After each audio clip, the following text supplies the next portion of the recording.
Hi guys, welcome to the channel. In today's video, I'm going to show you how you can see Snapchat password if you forgot it. So before getting into this video, must subscribe to our YouTube channel and click on the bell icon. So the first step you simply need to do is to open your browser.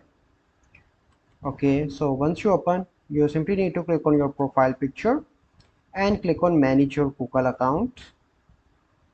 And here you need to scroll and click on security. Scroll down and in the bottom you can see password manager. Click on that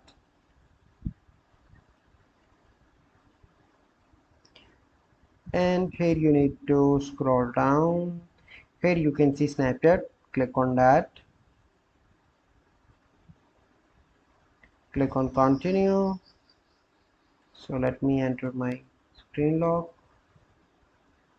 Okay, and here is your password, and if you want to see, you simply need to click here and copy.